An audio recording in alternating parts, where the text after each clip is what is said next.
히브리서 13장 1절에서 8절 다 같이 함께 읽겠습니다.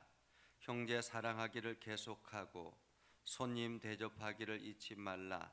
이로써 부지 중에 천사들을 대접한 이들이 있었느니라. 너희도 함께 갇힌 것 같이 갇힌 자를 생각하고 너희도 몸을 가졌은즉 학대받는 자를 생각하라. 모든 사람은 결혼을 귀히 여기고 침소를 더럽히지 않게 하라. 음행하는 자들과 간음하는 자들을 하나님이 심판하시리라. 돈을 사랑하지 말고 있는 바를 족한 줄로 알라. 그같이 니 말씀하시기를 내가 결코 너희를 버리지 아니하고 너희를 떠나지 아니하리라 하셨느니라. 그러므로 우리가 담대히 말하되 주는 나를 돕는 이시니 내가 무서워하지 아니하겠노라. 사람이 내게 어찌하리요 하노라. 하나님의 말씀을 너희에게 일러주고 너희를 인도하던 자를 생각하며 그들의 행실의 결말을 주의하여 보고 그들의 믿음을 본받으라. 예수 그리스도는 어제나 오늘이나 영원토록 동일하시니라. 아멘. 오늘도 하나님의 은혜가 여러분의 삶에 가득하기를 바랍니다. 여러분들이 하는 모든 일들 가운데서 주님의 능력을 경험하는 복된 일들이 되기를 주님의 이름으로 축복합니다. 우리가 새로운 해를 맞이하거나 새로운 집을 장만해서 들어가거나 아니면 어떤 새로운 뭔가를 시작하거나 할 때는 새로운 각오를 다짐합니다. 그리고는 우리 자신을 새롭게 뭔가를 만들어 나가려고 다짐하죠. 감옥 속에서 오랜 기간 동안 감옥 생활하다가 출소를 하게 되면 출소를 할 때 반드시 새로운 삶에 대해서 교육을 받고 그러한 새로운 삶을 살아가도록 어떻게 하면 새로운 삶을 살아갈 것인가, 이러한 것들을 교육한다고 합니다. 오랜 기간 동안 직장 생활을 하던 사람들, 공무원들도 보면 새로운 이제 은퇴를 하고 나서 새로운 인생을 살아가게 될 때에 무엇을 하며 어떻게 살 것인가 하는 것을 1년 동안 집중적으로 교육한다고 합니다. 우리가 그리스도를 주로 고백한다라는 것, 그리스도를 나의 구주로 고백한다라는 것은 과거의 인생을 버리고 새로운 인생을 살겠다라는 그런 믿음의 결단을 하는 것이라고 생각합니다. 오늘 히브리서 기자는 오랜 기간 동안 믿음이 무엇인가, 믿음의 삶을 살아갔던 선배들은 어떤 삶을 살았는가, 그들의 인생의 결말은 무엇인가 하는 것들을 계속 이어서 말하고 난 뒤에 오늘 본문의 말씀을 합니다. 어쩌면 오늘 히브리서 13장 1절에서 8절, 이것은 히브리서의 결론이라 이렇게 말할 수가 있겠습니다. 다시 말하면 믿음의 사람들이 어떻게 살아야 될 것인가 하는 것을 말씀하고 있는 것이죠. 거기에 오늘 이렇게 시작합니다. 형제 사랑하기를 계속하고, 형제 사랑하기를 계속하고. 여기서 형제는 어떤 사람들입니까? 1차적으로는 같이 신앙생활하는 믿음의 지체들을 말하겠죠. 믿음의 지체들, 그 사람을 사랑하는 것 계속하라 라고 말하고 있습니다. 계속하라 라는 말은 어떤 뜻입니까? 형제가, 내가 사랑하는 내 지체들이 사랑받을 만한 사람들이 있고 사랑받을 만한 행동을 하는 사람들이 있습니다. 그러한 사람들을 사랑하는 것은 쉬운 일이죠. 그러나 사람들이 언제나 동일하게 사랑받을 만합니까? 그렇지 않죠. 때로는 미움의 말들을 할 때도 있고 미워질 때도 있는 것입니다. 내 감정에 따라서 상대방이 미워지기도 하지만은 상대방의 행동이 달라져서 미워지기도 하는 것입니다. 미워지면 사랑하기가 어렵지요. 그럼에도 불구하고 사랑하기를 계속하라 라는 말은 내가 의도적으로라도 계속하라 라는 말입니다. 1차적으로는 믿음의 지체들이라면 그 다음은 무슨 뜻인가? 형제는 이 땅에 있는 모든 사람들이 다 지체라는 것입니다. 하나님께서 이 땅을 창조하시되 모든 것들을 다 창조하신 하나님의 작품이라는 것입니다. 이 땅에 하나님의 작품 아닌 것이 어디에 있겠습니까? 사람이 노력해서 건물을 만들고 사람이 어떤 물건을 만들고 한다 할지라도 그 모든 것은 하나님으로부터 시작됐다라는 것을 우리는 기억해야 할 것입니다. 그래서 이 땅에 있는 모든 것이 지체들이다, 형제들이다 라고 생각한다면 세상을 사랑할 줄 알아야 된다라는 것입니다. 내게 좋아하는 사람들, 나를 좋아하는 사람들, 그 사람들만 사랑하는 것이 아니라 이 땅에 있는 모든 만물을 사랑할 줄 알아야 되는 것입니다. 그것도 계속하라라는 것은 지속적으로 노력하라라는 말이기도 합니다. 이것이 바로 그리스도인의 삶이라는 것입니다. 변화된 사람의 삶이라. 그리고 두 번째는 손님 대접하기를 잊지 말라라고 말하고 있습니다. 이것은 시대적인 상황을 우리가 이해를 해야 합니다. 이때 초대교회 당시에는 순회 전도자들이 굉장히 많았습니다. 이 사람들을 특히나 예루살렘에서 쫓겨난 많은 그리스도인들이 세상에 흩어져 나가고 있었습니다. 곳곳에 흩어져 있는 그 순회 전도자들, 그 사람들이 곳곳에 다니면서 주의 복음을 전하고 합니다.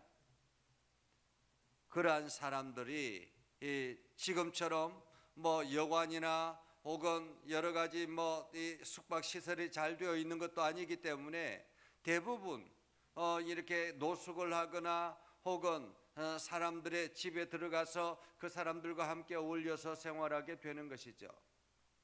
그러한 손님 대접하기를 잊지 말라라고 말합니다. 순회 전도자들뿐만 아니겠죠. 많은 사람들, 다양하게 다니는 그러한 손님들이 있을 것입니다. 오늘 그러한 사람들을 잊지 말라라고 말하면서 부지 중에 천사들을 대접한 이들이 있느니라. 부지 중에 천사를 대접한 사람들은 그 대표적인 사람이 바로 아브라함이지 않습니까? 아브라함이 정오에 어쩌면은 그 때의 당시에는 이 정오의 시간은 이게 낮잠을 자는 시간입니다. 굉장히 피곤한 시간이죠. 뜨거운 태양볕이 있는 그러한 시간입니다. 그럼에도 불구하고 아브라함의 눈에 손님들이 있었습니다. 문 밖에 지나가는 손님이 있었습니다. 그 지나가는 나그네를 초청해서 자기 집에 유하기를 원하고 그리고 자기 집에서 먹을 것을 나누어 주는 그러한 공경의 삶을 살았습니다. 아브라함이 그 손님을 대접할 때에 어떤 일들이 일어났습니까? 하나님의 음성을 듣게 되었습니다.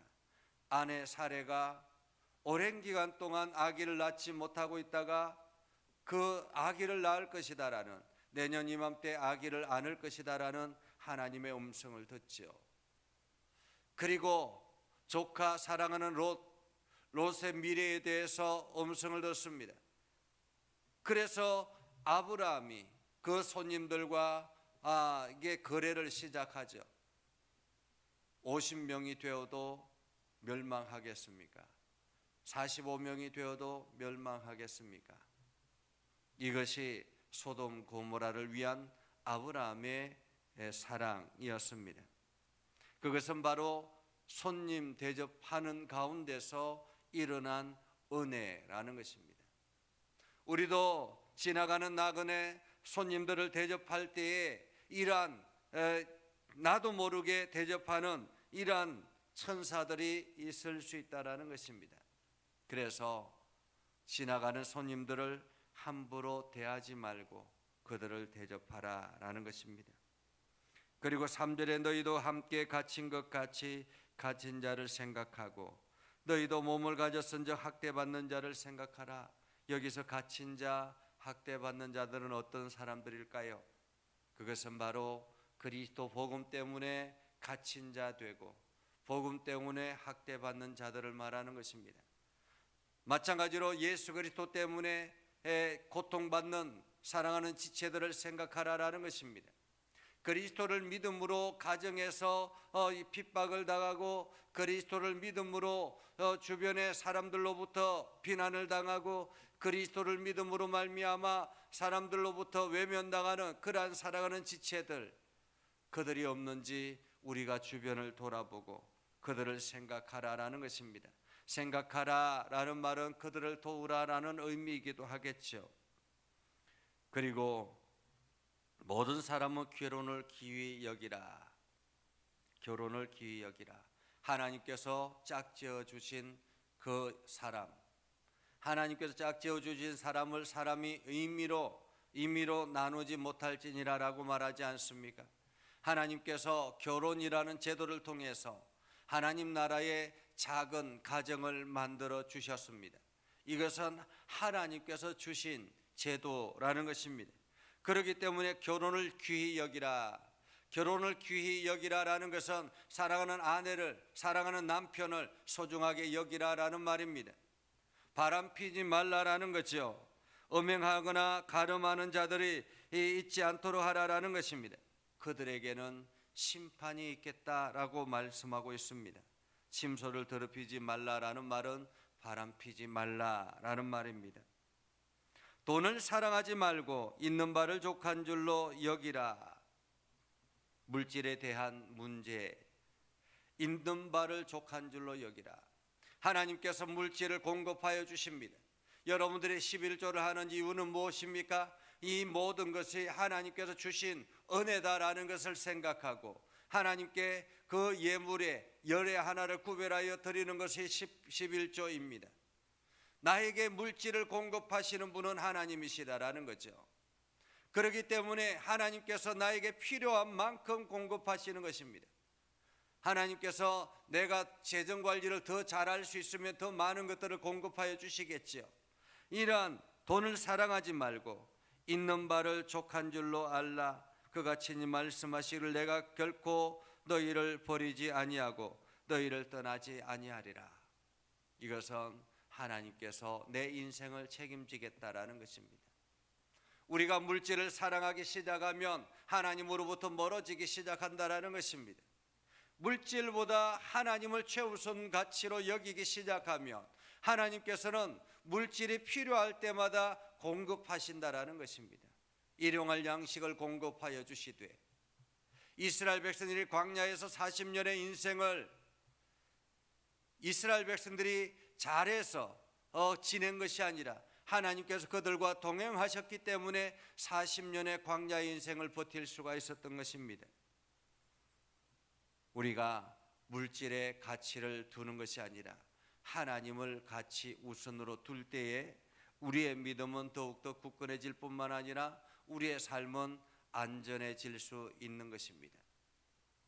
그러므로 우리가 담대히 말하되 주는 나를 돕는 이시니 내가 무서워하지 아니하겠노라. 사람이 내게 어찌하리요.